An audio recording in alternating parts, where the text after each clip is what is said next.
Iniciamos entonces, vamos un poquitito tarde nada más, queremos darle la bienvenida a todos, aquí desde Uruguay y ahí desde Brasil. En un día feriado de Uruguay, un poco lluvioso, esperemos que ahí en Río estén bastante mejor que nosotros. El tema de hoy va a ser sobre post-COVID, un tema que realmente nos ocupa y fundamentalmente queríamos darle una mirada transdisciplinar, ¿sí? Acá es fundamental trabajar en conjunto con distintas miradas y distintos saberes y bueno, en el día de hoy van a exponer, ¿sí? el equipo, ¿sí? Que está llevando adelante la asistencia de estos pacientes en Fiocruz, ¿sí? Los vamos a ir presentando de a uno. Inicialmente, André Chapizou va a iniciar dándonos una mirada global del problema. Él es médico coordinador de pacientes internados en el Instituto Nacional de Infectología Evandro Chagas, Fiocruz, Brasil, ¿sí? Y posteriormente vamos a ir presentando al resto de los exponentes, que ya les damos también la bienvenida, a Daniel Waite, que es psicólogo también del mismo equipo, a Livia Dumont, Facchinetti, creo que lo dije bien, y a Patricia Díaz de Brito. Así que, bueno, iniciamos. Por supuesto, le damos la bienvenida al resto de los coordinadores y a María Pía Ribeiro, que hoy será locataria. Así que adelante, André, cuando quieras, con tu presentación. Queria desde já agradecer o convite para falar. Tem algumas coisinhas para falar agora sobre pós-Covid. Eu separei um pouquinho sobre epidemiologia, approach diagnóstico e manejo inicial. A síndrome pós-Covid, a gente tem uma definição que é do início do ano passado, no qual você tem em pacientes após a fase aguda da Covid, de 4 a 12 semanas, uma Covid que seria chamada prolongada, no inglês ongoing, e depois de 12 semanas, você já poderia definir como Covid longa, né?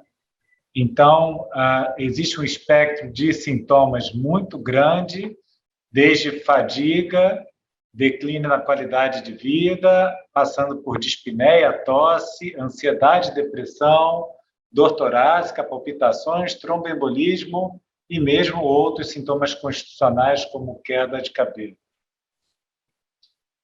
A gente sabe que até o final de abril desse ano, no mundo já foram mais de 510 milhões de casos, sendo 6 milhões de mortes. Aqui no Brasil, nós tivemos mais de 30 milhões de casos e mais de 660 mil mortes, provavelmente dados até subestimados. A gente já sabe, até no editorial recente do Lancet, que provavelmente existem de 2 a 3 vezes mais pessoas afetadas por Covid no mundo, a transmissão predominantemente por gotículas e aerossol e uma tendência ao desfecho pior de complicações e de mortalidade em pacientes idosos, pacientes obesos e com comorbidades. E agora, obviamente, os pacientes também não vacinados. Agora, a epidemiologia da síndrome pós-Covid, ela ainda é incerta. Eu faço uma estimativa muito a partir de presunção minha mesmo. Se você tem um certo número de 850 mil mortes, que seria uma mortalidade em excesso, calculada nesse artigo do Lancet desse ano, para cada paciente que morreu por Covid, 2 a 3 sobreviveram após uma estadia em UTI, 5 a 10 tiveram alta hospitalar, e aproximadamente 50% pode ter tido sequelas após a Covid, após a alta hospitalar. Mas acontece que não só pacientes internados com Covid mais grave têm síndrome pós-Covid. Para cada paciente internado, você tem de 20 a 40 pacientes sintomáticos que não precisaram internar, e esses pacientes podem ter sintomas a médio e longo prazo de síndrome pós-Covid. Estima-se que em torno de 10% desses pacientes podem ter síndrome pós-Covid, se não é uma presunção minha, mas de médicos americanos também. Para quem tiver curiosidade, está disponível num podcast da Sociedade Americana de Infectologia, de 23 de abril desse ano. Então, seria um chute, aqui no Brasil a gente chama de chute, mas seria o que o americano chama de guess, né? Um palpite, que no Brasil talvez tenha 17 a 40 milhões de pessoas com síndrome pós-Covid desde 2020.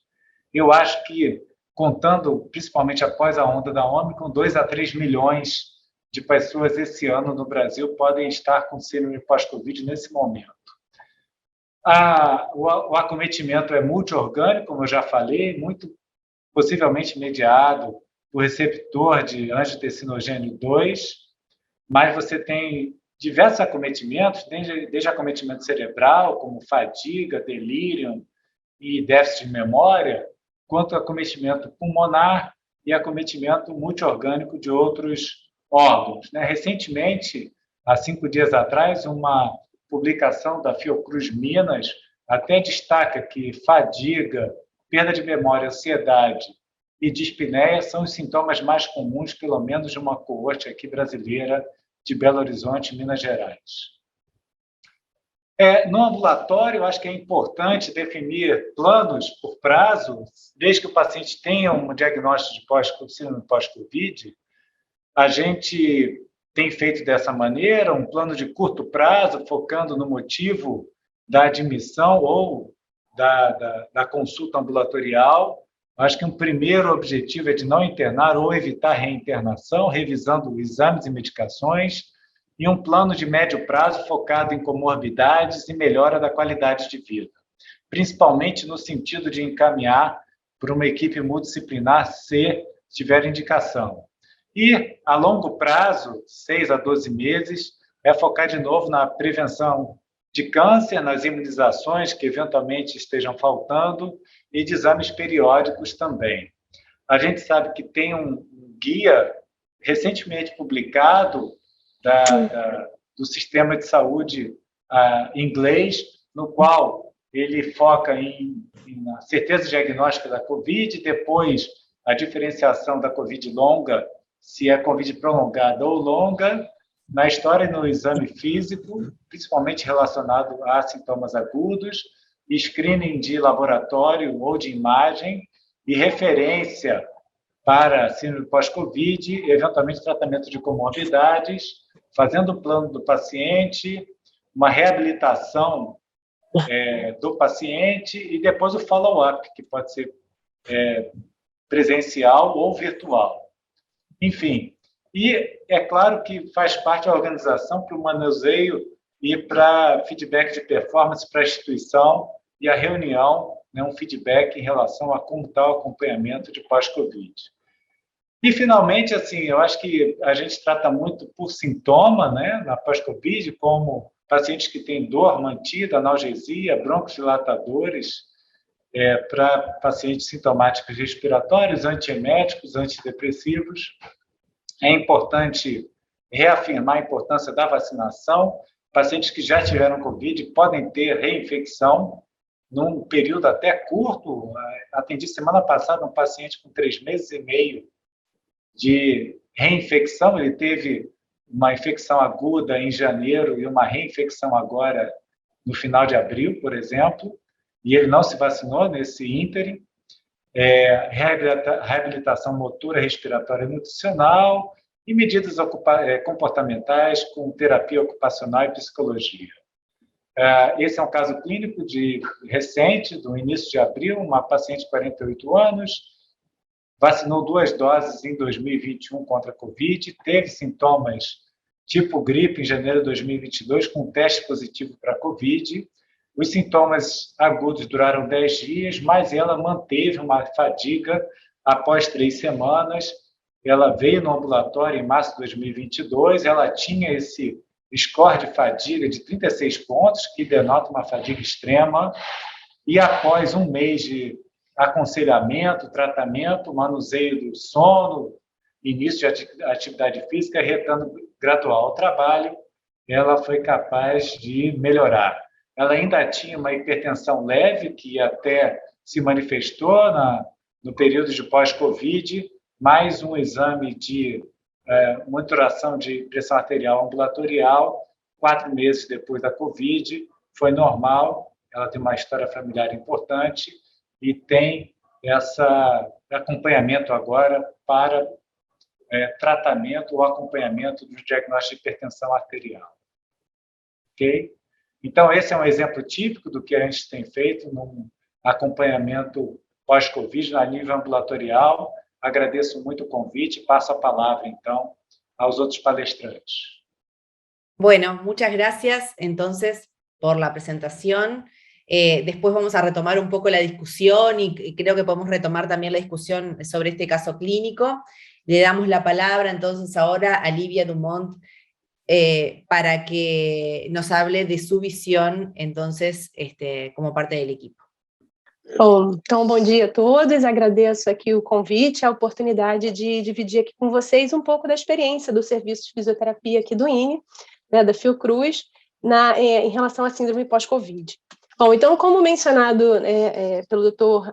André Japiaçu, a síndrome pós-Covid, ela é uma síndrome que ela é multissistêmica, né, e com isso, diferentes áreas da fisioterapia encontram-se envolvidas na reabilitação desses pacientes, tanto em relação, né, na área de fisioterapia respiratória, cardiovascular, musculoesquelética e neurofuncional. Né? E um dos pilares utilizados, né, na reabilitação dos pacientes é a prescrição de exercícios, que já existem inúmeros trabalhos que mostram os potenciais benefícios da prescrição de exercício nos diferentes sistemas, e como a gente, né, pode observar, são esses mesmos sistemas que mostram-se comprometidos na síndrome pós-Covid. Então, a hipótese é que a prescrição de exercícios ela seja uma das grandes forças, né, para a reabilitação desses pacientes, intervenção essas não medicamentosas.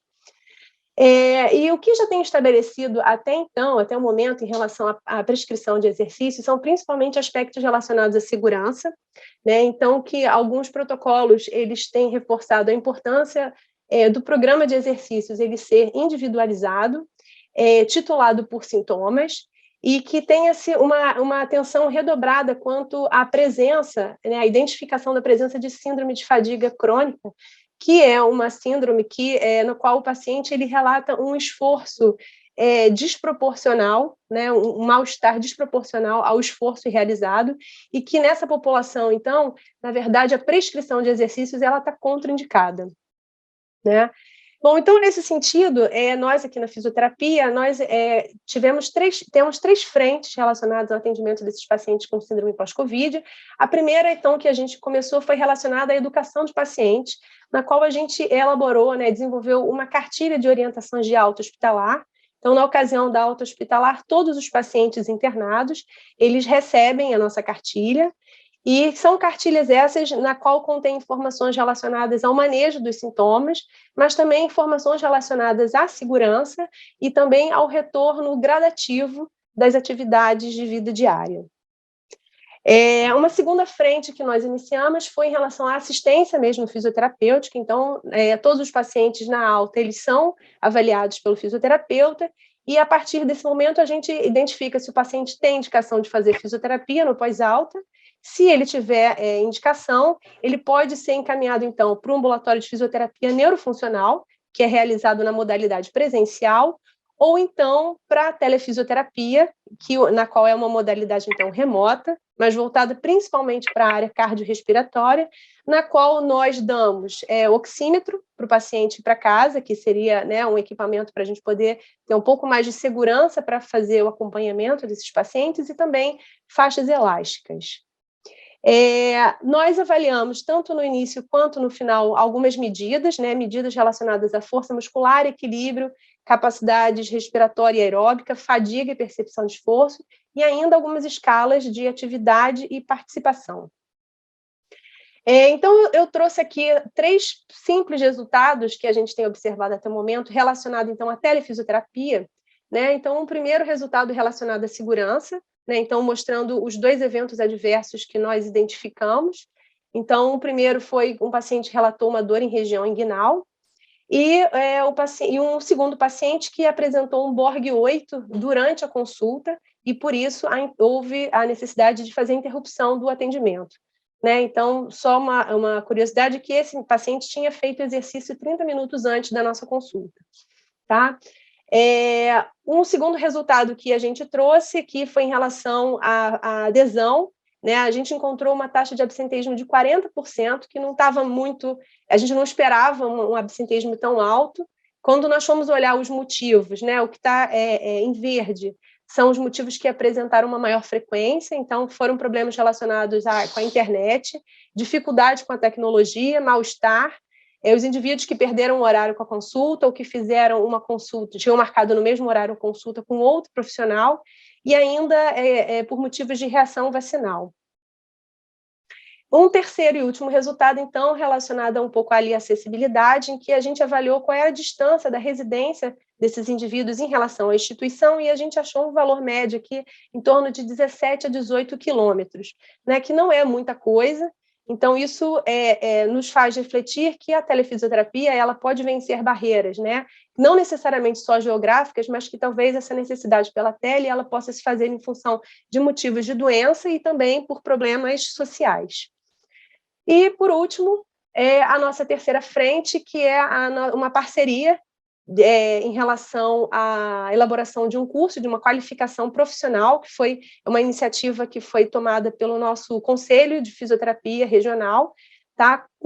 Ainda com a Secretaria Municipal e o Governo do Estado, com o objetivo, então, de qualificar os profissionais da atenção primária para identificar e encaminhar os pacientes com síndrome pós-Covid para tratamento especializado, e aqui será um desses centros especializados a receber esses pacientes. Então, para finalizar, a gente deixa aqui só uma mensagem dos desafios que a gente espera aí com a reabilitação. Então, que o primeiro ter o acesso aos serviços de saúde, né, desses pacientes, seja por problemas sociais ou mesmo de saúde. A gente aguardar os resultados de segurança e efetividade dos protocolos que já estão sendo realizados nos ensaios clínicos relacionados às intervenções fisioterapêuticas, e acho que também um desafio tão grande quanto que é a implementação dessas evidências na prática clínica. Obrigada. Bueno, muchas gracias también por la presentación. Vamos a retomar con las preguntas y la discusión en un ratito. Le damos paso a Patricia Díaz de Brito, entonces, que nutricionista, que va a hablar de algunos aspectos en cuanto a la rehabilitación nutricional de estos pacientes. Então, obrigada, Maria Pia e a Universidade da República Uruguai pela oportunidade de conversar aqui um pouquinho sobre como a gente tem prestado assistência nutricional a esses pacientes aqui no INE. Bom, só para contextualizar, né, a importância da assistência nutricional é que, dentre todos os fatores que podem contribuir para a persistência desses sintomas no pós-Covid, a gente tem aí a presença tanto da obesidade como da desnutrição. Então, mais do que justifica, né, esse cuidado no olhar às questões do estado nutricional. Então, a gente tentou basear o nosso protocolo nas referências mais atualizadas sobre o tema, e a gente tem, então, uma avaliação nutricional que contempla, né, uma série de objetivos. Então, a gente realiza antropometria, por exemplo, desses indivíduos, quer dizer, são medidas corporais simples, peso, altura, cálculo do índice de massa corporal, circunferência de panturrilha, avaliação da composição corporal através da realização da bioimpedância, que mostra para a gente a quantidade e o percentual de massa gorda e massa magra do indivíduo, a utilização de um questionário específico, essa é a figura da bioimpedância, que não tinha aparecido, a realização de um questionário específico para avaliar a sarcopenia, que é o SARC-F, a gente usa a versão traduzida e validada no Brasil, que também leva em consideração a medida da circunferência de panturrilha. uma anamnese que contemple aí todos os sintomas gastrointestinais relacionados a principalmente a esses sintomas do pós-Covid, disfagia, fadiga, alterações de paladar, olfato, limitações físicas para uma adequada alimentação. Então, se essa pessoa tem uma dificuldade em preparar o alimento, se ela tem um familiar disponível para fazer isso, e o que a gente considera de mais importante, né, a avaliação dos hábitos alimentares desse paciente. A literatura já mostra que as pessoas com uma alimentação inadequada, elas têm uma maior persistência, um maior tempo de persistência desses sintomas do pós-Covid. Então, a gente busca saber um pouco sobre a rotina de alimentação, alimentos consumidos, alguma, né, em relação à quantidade. E as orientações dietéticas, elas vão trabalhar basicamente em 4 objetivos. Reduzir essa carga inflamatória, né, que permanece no pós-Covid, melhorar a resposta imune, tentar reduzir o estresse oxidativo e tratar a sarcopenia ou preveni-la quando ainda não presente.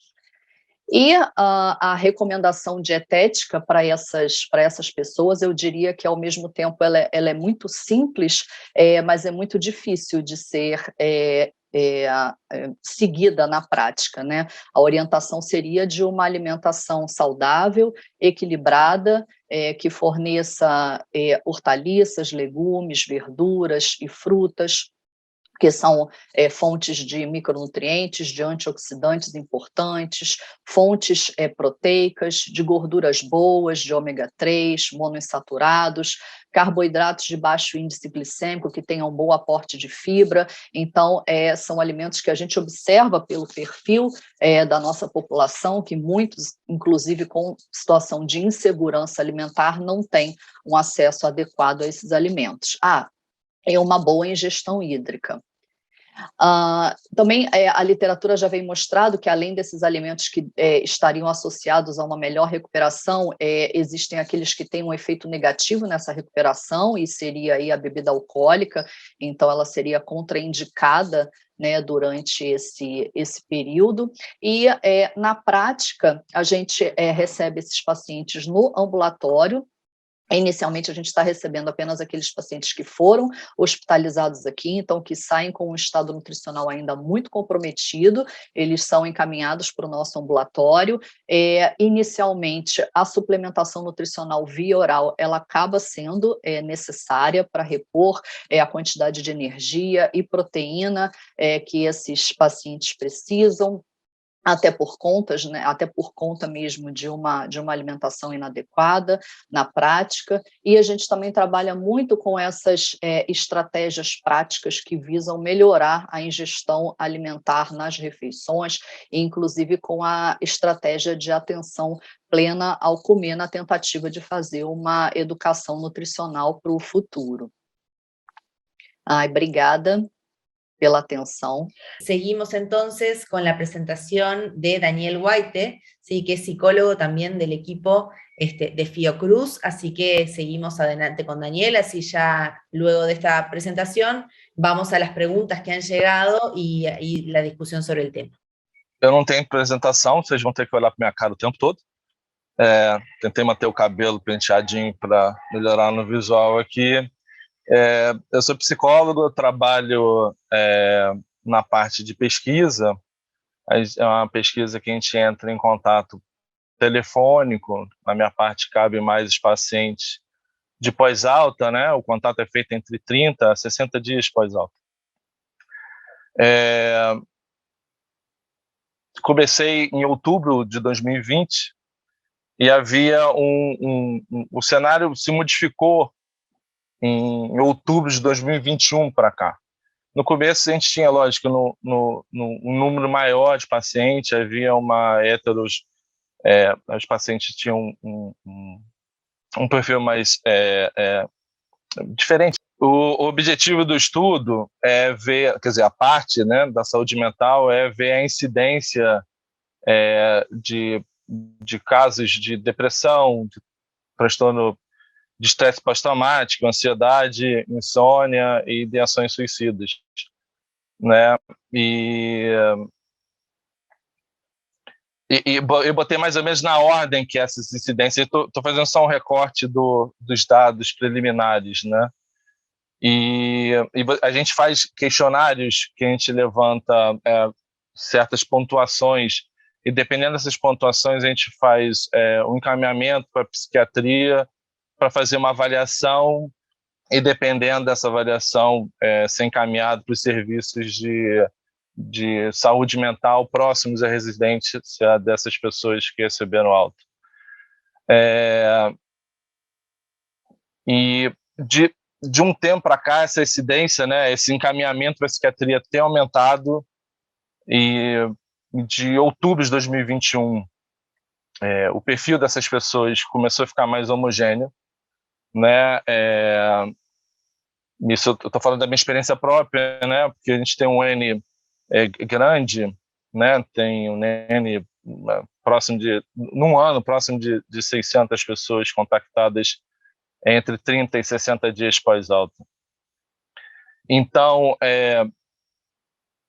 o discurso é um discurso de cunho bastante religioso, e também está embutido nesse discurso um movimento mais anti-vacina, um pouco de acordo com o discurso ambíguo do governo federal e também consequência do Ministério da Saúde, né? Então, isso provavelmente agrava ainda mais a questão da incidência de depressão e ansiedade, porque não fica claro, né?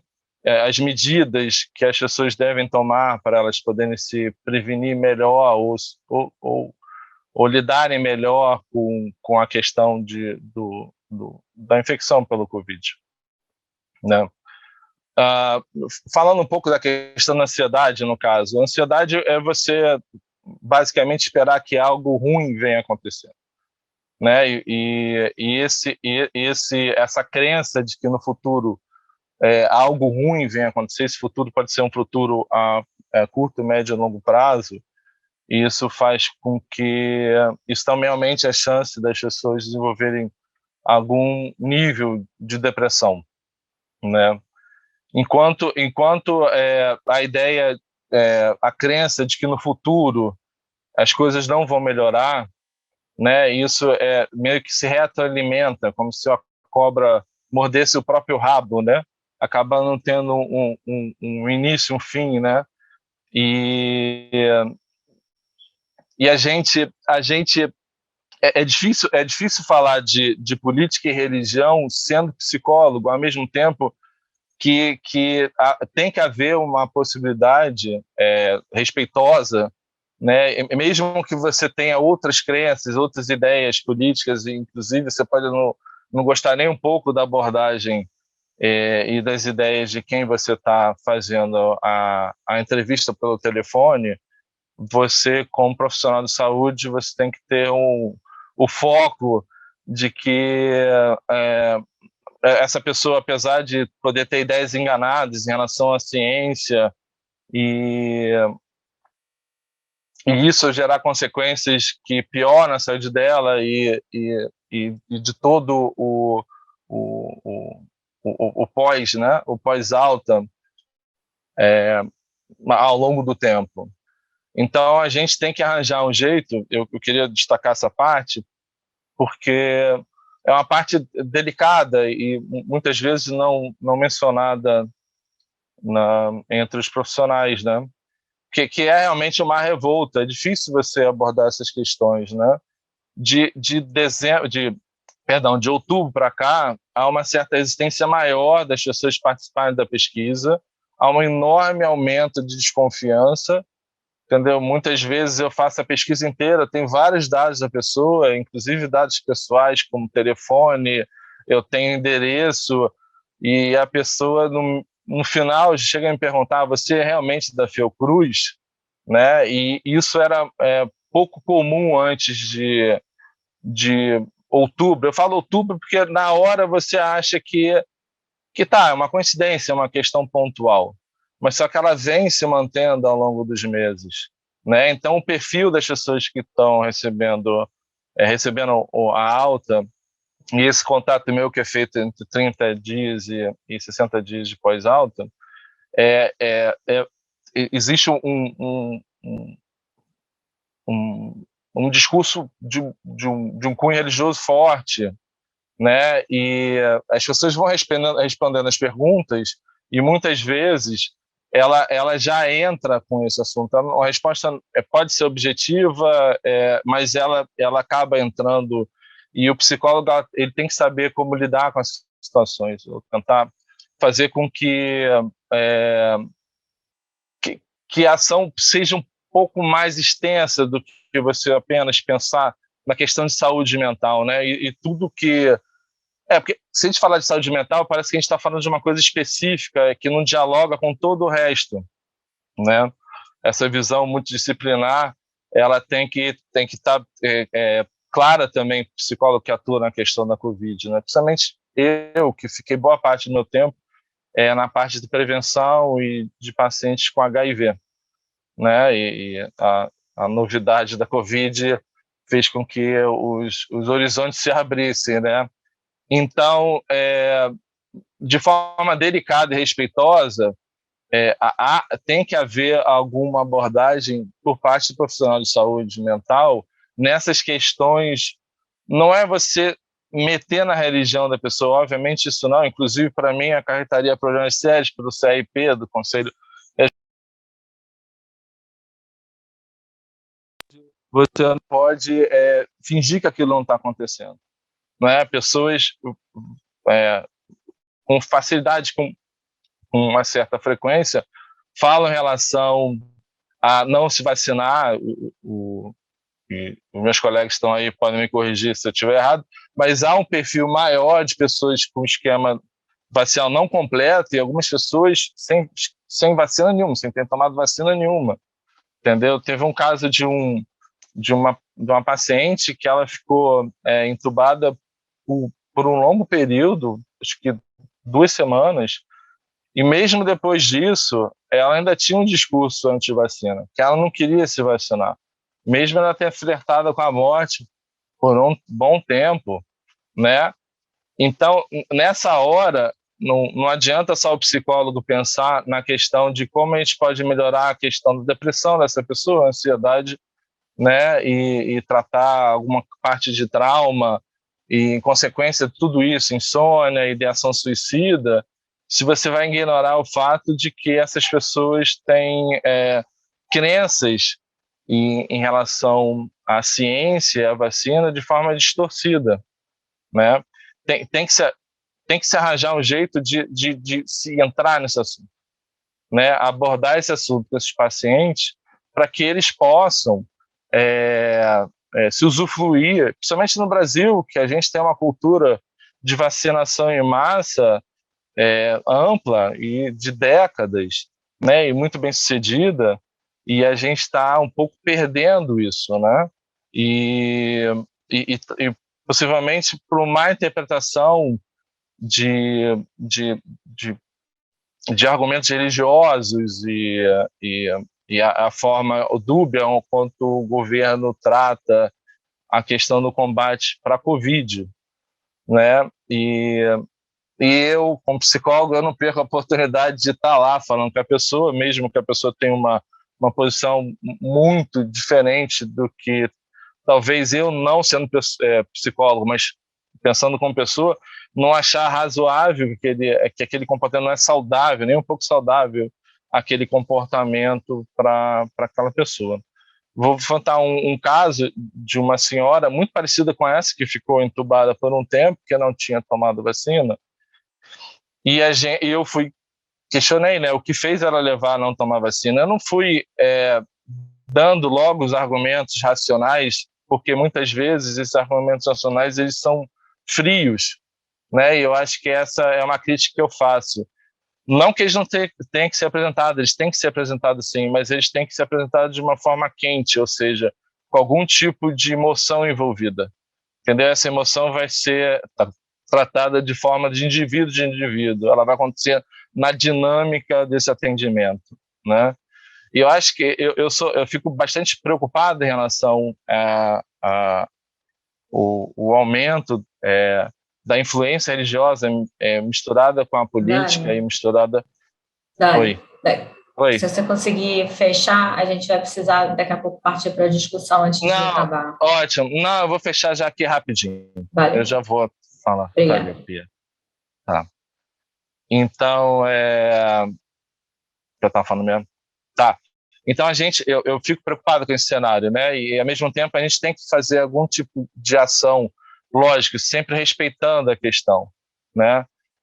Eu adoto frases, geralmente eu não dou crédito aos autores que eu esqueço, e eu não vou repetir uma frase do Martin Luther King aqui, mas eu gosto muito dela, só vou pegar o sentido, né? Que ele não estranhava, entendeu, os gritos e o comportamento das pessoas corruptas e mau caráter. E o que ele estranhava era o silêncio das pessoas boas, né? Eu acho que a gente tem que refletir em relação a isso. A gente tem que ter alguma atuação respeitosa, mas não quieta. Queria agradecer o convite de todo mundo, muito obrigado, e falar um saludo aí pro pessoal de Montevideo. Bueno, muchas gracias, Daniel. A propósito un poco de lo que hablabas recién, llegaron unas preguntas. Una era cuánto podía reflejar la acción del gobierno, ¿sí?, en la salud mental de estos pacientes hospitalizados, y creo que lo has explicado bien, ¿no? Cómo la política y la religión tienen una influencia muy grande en cómo es el abordaje de la enfermedad o de los procesos de salud y enfermedad de las personas, y cómo tenemos que trabajar también de una forma respetuosa con esas creencias. Creo que Brasil y Estados Unidos son dos ejemplos de cómo la política y la religión tienen una gran influencia en cómo se toma esta enfermedad. La otra pregunta que llegaba era acerca de si están viendo los trastornos mentales como ansiedad o depresión con una incidencia mayor a corto plazo o con una incidencia mayor a largo plazo luego de las hospitalizaciones. Não só estudos internacionais, como um fragmento do que a gente está fazendo na Fiocruz, a incidência dos transtornos mentais vem aumentando, né, comparados após alta de 30, 60 dias, com o que a gente tem visto nos 180 dias, que é o contato subsequente, em todos os aspectos. O que eu posso dizer, complementando o Daniel, é que, Daniel, a gente tem trabalhado muito no hospital, a nível ainda de pacientes internados, mas o segmento desses doentes, até no ambulatório de psicologia, é que pacientes até depois de 6 meses de ter algum déficit de memória, síndrome de ansiedade e depressão. Eu acho que dos pacientes internados, isso não é muita novidade, até porque os pacientes que foram internados e ficaram mais graves, eles já apresentam uma síndrome de pós-internação, pós-UTI, que não é infrequente, é até comum, 30% mais ou menos dos pacientes, mas é notável que pacientes que tiveram Covid e não internaram, que não foram graves a princípio, eles também têm alguns sintomas neuropsicológicos ainda no longo prazo, eu digo 3 a 6 meses. Bien, gracias. A propósito, André, llegaba también una pregunta de cuán real o cómo se están viendo los casos de post-COVID o COVID prolongado luego de los 12 o 24 meses de la enfermedad, si ya hay reportes y qué experiencia tienen ustedes con eso. Tem um artigo de 5 dias atrás, dos colegas da Fiocruz de Minas, inclusive eles falam num podcast da CBN, que foi até lançado hoje, né? Aconselho para aqueles que possam ouvir, mas os pesquisadores viram que 14 meses após o primeiro sintoma, ainda existe uma quantidade razoável, digo aqui 32% a 34% de pacientes com sintomas de fadiga e quase 30% com algum sintoma respiratório, como tosse ou dispneia. quase 10% dos pacientes ainda com sintomas neuropsicológicos. Então, num espaço que é maior que 12 meses, você ainda vê. Eu, particularmente, tenho um paciente marcado até para amanhã no ambulatório, é um paciente que teve alta daqui do hospital em março de 2021 e ainda mantém uma dor neuropática em membros inferiores, com uma síndrome edemigênica mal esclarecida, que é relativamente comum, pós-Covid também, e ele vem para um atendimento regular, ele não conseguiu ficar livre das dores, né? Então, você já tem... Bom, esse paciente está com 13 meses após a alta, ele foi internado em fevereiro de 2021. É possível que 10 a 20% dos pacientes tenham síndrome de Covid longa, y eso se mantenga no longo prazo após 12 meses. Bien, muchas gracias. A propósito, André, del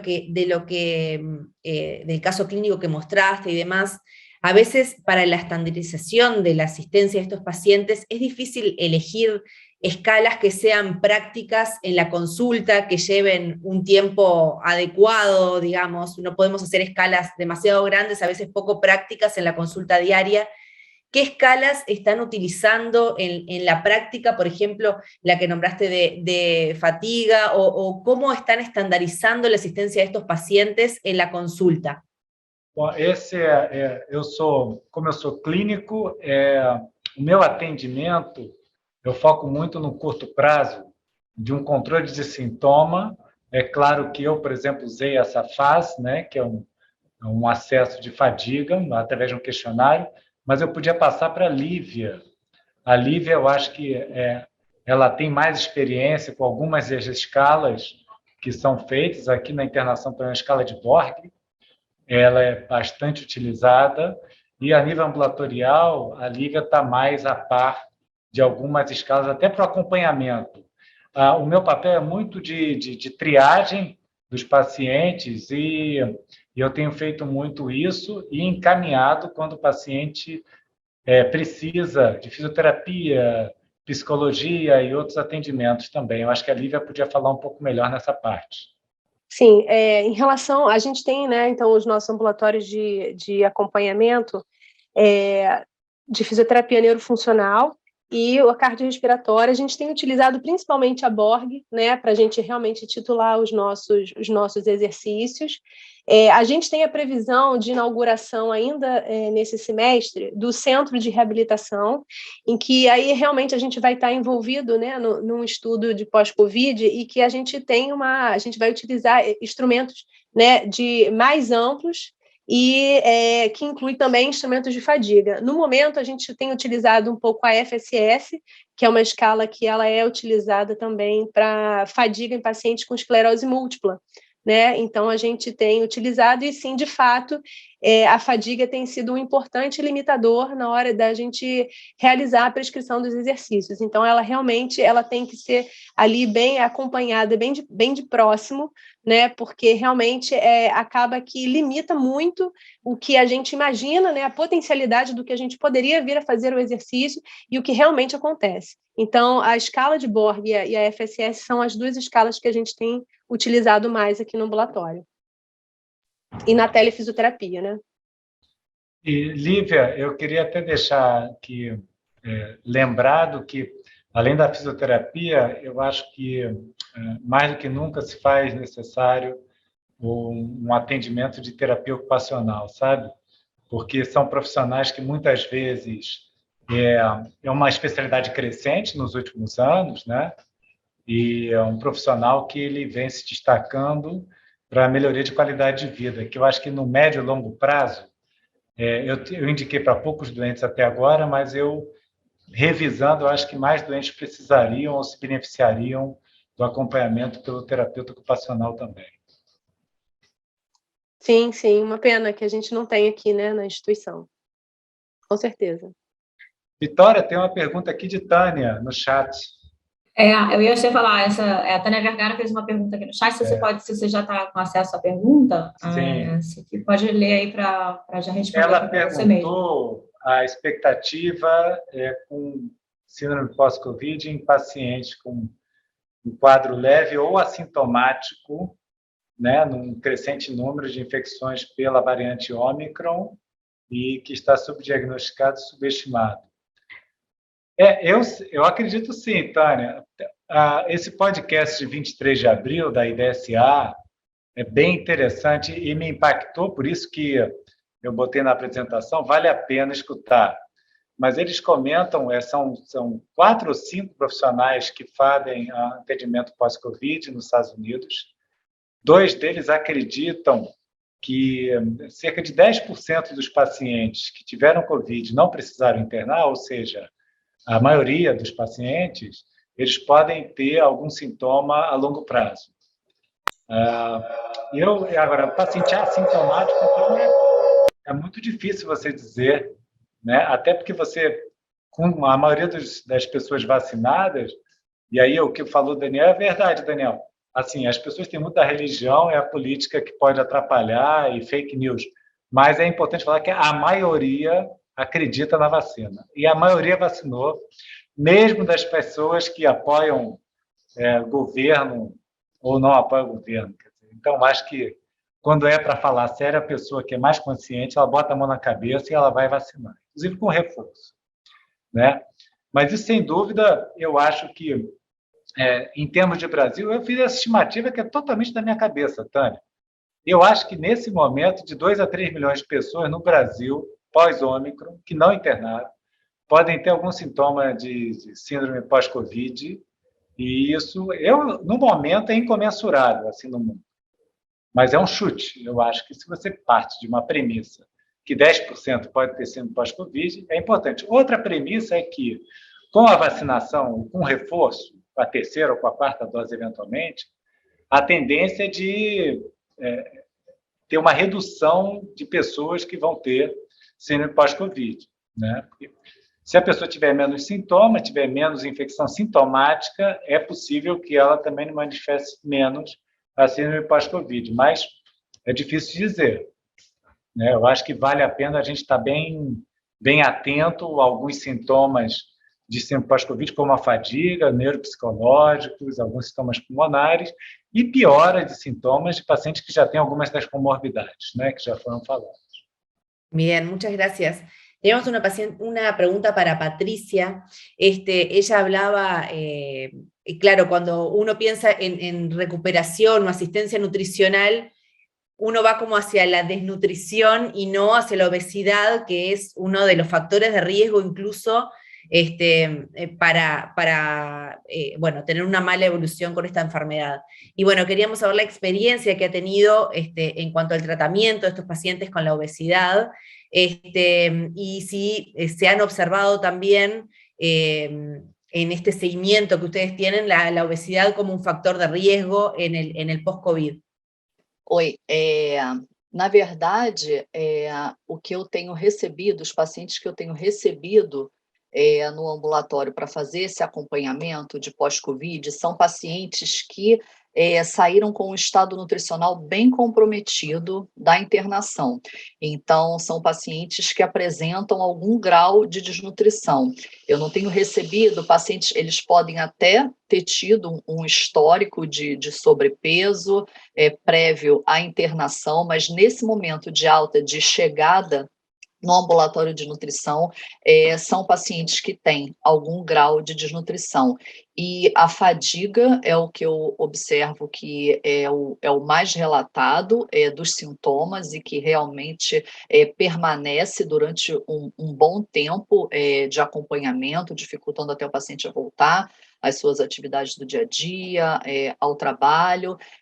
Então, a gente faz orientação no sentido de, muitas vezes, eles apresentam essa alteração do apetite, do olfato, e eles têm uma visão, muitas vezes, errônea, né, de recuperação de peso às custas de alimentos que são extremamente calóricos, mas pouco nutritivos. Então, é muito uma questão de educação nutricional mesmo, porque para fazê-los entender que a recuperação de peso ela tem que acontecer às custas também de massa magra, não só de tecido adiposo e de né, hidratação, que isso não vai ajudar nessas questões da fadiga, por isso que a gente foca nessa questão da fonte de proteínas, que é justamente, né, o que os pacientes têm um acesso um pouco mais difícil, aqueles que têm condição de permanecer com um suplemento nutricional oral durante um tempo prolongado, assim a gente recomenda. Então, acho que Vitória, mais alguma coisa, Vitória, de chat? Não, de pergunta, acho que não. Fala. Eu só ia falar que uma última questão importante, que é independente se somos médicos, fisioterapeutas, nutricionistas, etc., é que dentro da nossa anamnese, para qualquer paciente encaminhado para o ambulatório, seja por qualquer problema, a gente tem que perguntar a história de vacinação, porque pacientes não vacinados ou com vacinação incompleta podem ter sintomas de pós-Covid, como Tânia salientou, com Covid leve ou após mesmo uma infecção assintomática. Então, isso eu acho que tem que entrar na nossa anamnese de rotina, de psicologia, fisioterapia, nutrição, enfermagem, médica, etc. Obrigada. Eu vou fechar, vou tentar condensar muita coisa, eu vou tentar condensar brevemente, mas uma das coisas até que eu ia falar é isso, assim, fechando, sem querer repetir muitas coisas, acho que já no início da apresentação do André, ele falou que realmente a gente está cada vez mais descobrindo coisas novas, assim, tanto pelo Covid, tanto pelo pós-Covid, então ainda tem muita coisa para ser estudada. O INE agora vai participar, vai começar em breve um estudo de pós-Covid, onde todos aqui da Fiocruz estão envolvidos, Japiaçu, Lívia, Patrícia, Daniel, pegando um pouco essa questão dos 3-4 meses pós-Ômicron, então acho que a gente vai até ter mais dados sobre o impacto da Ômicron também. Eu acho que na anamnese, como o André falou, a gente tem que valorizar as queixas, estar atento a essas queixas todas, às vezes até quando um paciente vai procurando o médico sem falar do Covid, né, porque tem gente que fala assim, depois do Covid eu tive isso. Tem gente que não identifica e procura o médico e não fala do Covid. Então, assim, faz parte da anamnese você perguntar se teve vacinação, se não teve, e se teve Covid ou não teve, porque às vezes por ter tido um Covid leve, a pessoa não vai relatar porque não é importante, não teve internado, então ela entende que não tem um impacto importante na vida dela. Então, isso é importante estar na anamnese também. De todas as disciplinas, eu acho que, mais do que nunca, isso já é uma coisa que deveria estar e que tem que estar atenta na parte do atendimento médico, a importância das outras disciplinas. A equipe multidisciplinar sempre foi importante, agora a gente vê mais do que nunca, na prática, como isso impacta. Não adianta um infectologista, um clínico atender um paciente se não identificar as questões e encaminhar para a nutrição, para a físio, para o psicólogo, agora até falando em terapia ocupacional, então a gente cada vez trabalhar mais em conjunto. Outra coisa que eu ia falar era isso, o Daniel e o André falaram também, essa questão do negacionismo, da briga com a ciência, está andando junto com a questão, às vezes, de não vacinação, mas não é exclusiva. Então, assim, acho que cada vez mais a gente tem que trabalhar com a questão da vacina, vacinar, explicar. Às vezes as pessoas não querem perder tempo, eu acho que é explicar, conversar, entender, cada indivíduo tem a sua questão, é individualizado mesmo, e muitas vezes a maior parte das vezes a gente tem sucesso quando a gente trabalha com cada um e consegue até convencer ou explicar, esclarecer que uma coisa não impede a vacinação. O perfil, a ideologia, a forma de pensar, a religião não impede ela de se proteger. Eu acho que eu tentei falar das coisas que me chamaram mais atenção. É legal lembrar que, para divulgar para as outras pessoas, que isso vai estar disponível na rede, na página do YouTube, que eu acho que teve muita participação hoje, foi muito, muito bacana.